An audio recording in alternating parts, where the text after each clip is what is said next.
I've been asked about how marriage changes emotions over time.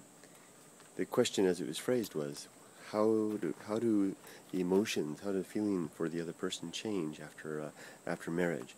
And I'm going to try to address this the way my new style of talking to my daughter. And Emily, the change that will occur after marriage will, in great measure, be dependent upon courtship. And what I mean by courtship is how much time you spent getting to know the person you marry before jumping into the bonds of matrimony. If you do not spend a lot of time, if you don't have a long courtship, then what will basically occur is that you will discover who they really are after marriage. If you have a long courtship, you're more likely to find out who they are before you take your vows. Some people report that people change after marriage even if they've had a long courtship.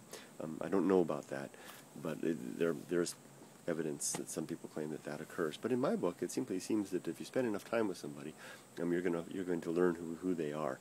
And if you're going to make such an important leap as marriage, Emily, I would recommend at least a 2-year courtship. For me, that seems to be the amount of time that it usually takes to really flesh out who the person is that you're dealing with, and understand the dynamics of the relationship that you are establishing.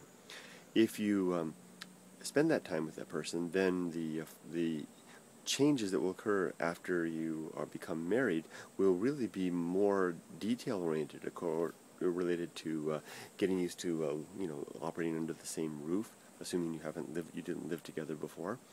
And I recommend, Emily, that you do not live with someone beforehand. Even though Yumiko and I lived together, your mother and I lived together for many years, I recommend that you do not do that. There are living together. In some ways, in my experience, diminishes the significance of the marital vows. And I think that one of the keys to longevity in marriage is to recognize the commitment that one is making to the person that you choose to wed, and holding off on beginning to play the roles of marriage until after marriage. It will help to improve that.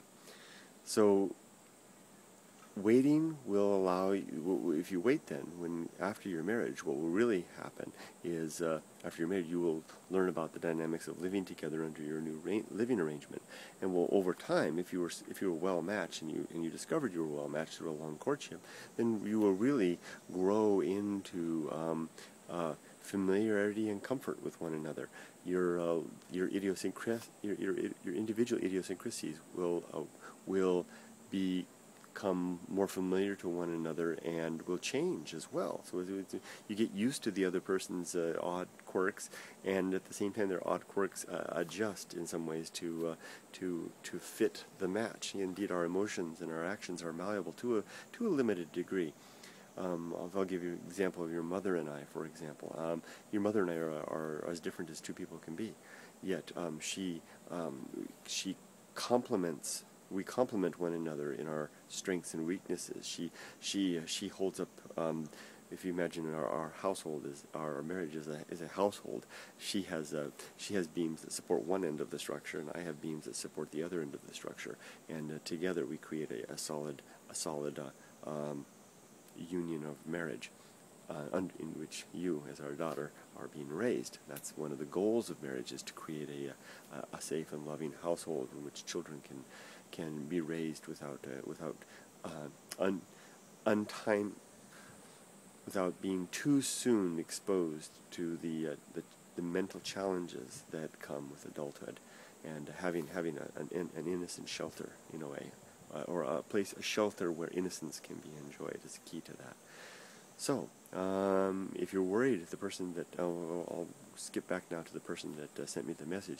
If you're worried about marriage changing the emotions and after the fact, the best thing I would advise is don't get married too fast.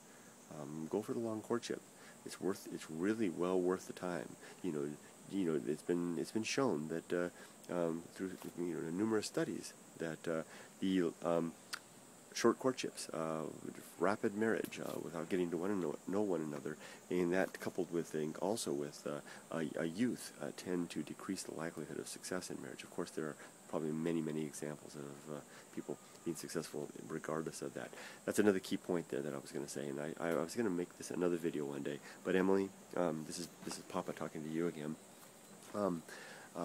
I recommend to you, don't get married before 30. Just spend the decade of the 20s having lots of fun, learning and exploring and making friends, learning how to communicate, learning how to enjoy life, and really filling your mind with the wonders and the rapture of living, and finding a way to carry that on. Don't rush into it. We live long enough now, on average, that we can enjoy a full, rich family life after the age of 30. So Emily, I hope that you'll put off marriage. Doesn't mean you can't have a good, steady boyfriend, somebody that cares about you and love, but don't play the part of the married couple too soon.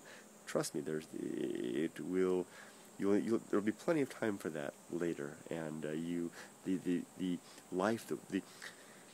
the package that you will bring into the marriage in terms of becoming a well-rounded a woman in your decade of your 20s and educated and exposed to many things will be a great enhancement to your husband, yourself, and of course any children that you may have.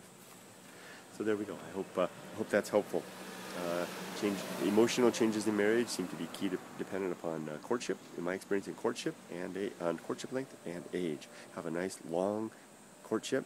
Get to know each other really well, and don't get married too soon. I think you'll find that the changes that occur after marriage will be more interesting and exciting than shocking and scary.